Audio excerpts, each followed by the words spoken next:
Part 2. 4. Undermining the gospel. The real target. The devil knows that if he can undermine the gospel, the message of salvation, people will be lost no matter how moral they seem. The gospel teaches that all have sinned and fall short of the glory of God. Romans 3:23, and that only through faith in Jesus Christ can we be saved. Ephesians 2:8-9. The devil's primary target is this message because it proclaims that salvation comes through Jesus alone. By sowing doubt about Jesus' divinity, promoting secularism, or encouraging self-reliance over faith, the devil tries to destroy the very foundation of Christian faith. 5. Relativism and false moral standards. Another tactic the devil uses is to distort the idea of morality itself, making it relative or subjective. If people believe that they can define morality on their own terms without God, they become less likely to see the need for Jesus. The devil wants people to think they can determine good and evil independently, much like he tempted Adam and Eve in the Garden of Eden. Genesis 3:5. This leads to moral confusion, where people are no longer seeking objective truth, but rather living according to their own desires or societal trends, further separating them from the truth that Jesus embodies. 6. The danger of self-righteousness. Self-righteousness is one of the devil's greatest deceptions. People who pride themselves on being good or moral without acknowledging their need for God's grace can be blinded to their own sinfulness. The Pharisees in Jesus' time were outwardly moral and religious, but Jesus condemned them for their self-righteousness and hypocrisy.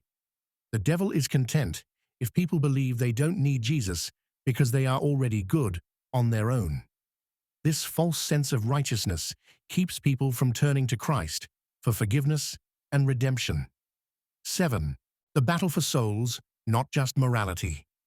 The devil's concern is not merely to get people to commit individual immoral acts, it's to capture their souls. From a Christian perspective, the real spiritual battle is over the eternal destiny of human souls. Whether someone leads a moral or immoral life, if they don't have Christ, the devil has achieved his goal. This is why the devil will tempt some people toward flagrant immorality, while tempting others toward pride in their own morality. Both paths, if they lead away from Jesus, serve the devil's purpose. 8. Christ is the only true way to God. Christianity teaches that Jesus is the only mediator between God and humanity. 1 Timothy 2:5. The devil wants to obscure this truth by promoting alternative paths to spirituality, salvation, or fulfillment that do not involve Christ. Whether it's through other religions, philosophies, or secular ideologies, the devil's goal is to lead people away from Christ's exclusive role as the way to the Father. He doesn't care if people are spiritual or moral by the world's standards, as long as they reject or ignore Jesus. Conclusion. The devil's ultimate aim is to separate humanity from God, and his most effective way of doing this is by removing Jesus from the equation. Morality, while important, is secondary to this goal. The devil will use both immorality and false morality to distract people from their need for Christ.